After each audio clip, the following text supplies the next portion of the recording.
Hello foodies, आज मैं लेकर आई हूँ मक्का की रोटी बिना टूटे बिना बेले एकदम नरम फूली फूली। इतनी आसान सी ट्रिक कि बच्चे भी बना लें। तो चलिए इसे बनाना स्टार्ट करते हैं। इसके लिए वीडियो एंड तक देखिएगा। पसंद आए तो इसे लाइक शेयर सब्सक्राइब करना नहीं भूलिएगा।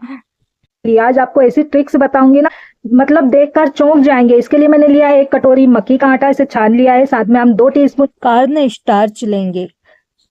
ये रोटी की जो ट्रिक है ना, बहुत ही फूली फूली बनेगी, आप देखिएगा। और बिना बेल आटा गूंदे बहुत ही सिंपल इजी तरीका बता रही हूँ। साथ में हम स्वाद अनुसार नमक डाल देंगे। पहले सभी ड्राई इंग्रेडिएंट्स को अच्छी तरह से मिक्स कर लेंगे। फिर इसमें हम थोड़ा थोड़ा पानी डालते हुए इसका घोल बनाएंगे। गुनगुना पानी लेना है, मैंने यहाँ पर गुनगुना पानी लिया है लकवाम। और इसे थोड़ा पानी डालकर हम पहले घोल कर देखेंगे, और फिर इसके बाद थोड़ा थोड़ा पानी डालते हुए घोलना है। एक साथ पूरा पानी डालकर घोलना मत, वरना क्या है, हमेशा पतला भी हो सकता है।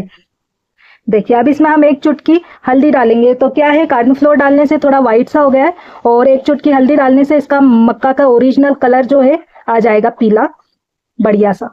मिक्स करेंगे।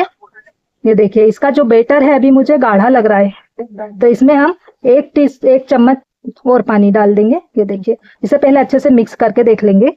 ये देखिए, मैंने इसे अच्छे से मिक्स कर लिया, और अब आप इसको देख लें। ये इसकी कंसिस्टेंसी है, इतनी रनी होनी चाहिए, बढ़िया सी ये बन गई है।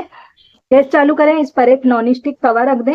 गरम तवे पर शुरू बार में 2 बूंद पे तेल डाल करके और कॉटन के कपड़े से पोंछ लें।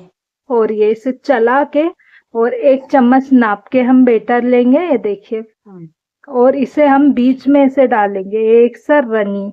बहुत हल्के हाथ से चम्मच से एक सा गोल फैला दीजिए। देखिए इस तरह।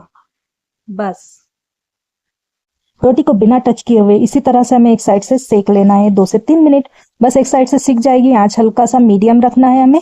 और फिर स्पैचुला से इसे हमें पलट लेना है, दूसरी साइड से भी इसे सेकना है। आप इसे कपड़े से प्रेस करते हुए या फिर स्पैचुला से प्रेस करते हुए भी सेक सकते हैं। धीरे धीरे आप देखेंगे कि ये फूलने लगेगी। जब ये हल्की फूल जाए ना, तभी आप इसे डायरेक्ट गैस के बर्नर पर सेक सकते हो। देखिए, और आप देखेंगे कि कितनी फूल गई है, फूली फूली एकदम बढ़िया सी रोटी बनकर तैयार हुई है। इसी तरह से बाकी की सारी रोटियां आप सेक सकते हैं बहुत ही आसानी से। ये देखिए, आप इसे जिस तरह से मोड़ेंगे तो ये फटेगी नहीं, बिखरेगी भी नहीं है, और इतना ही टूटेगी। फूली फूली नरम नरम रोटी बनाइए और अपनी फैमिली को खिलाइए।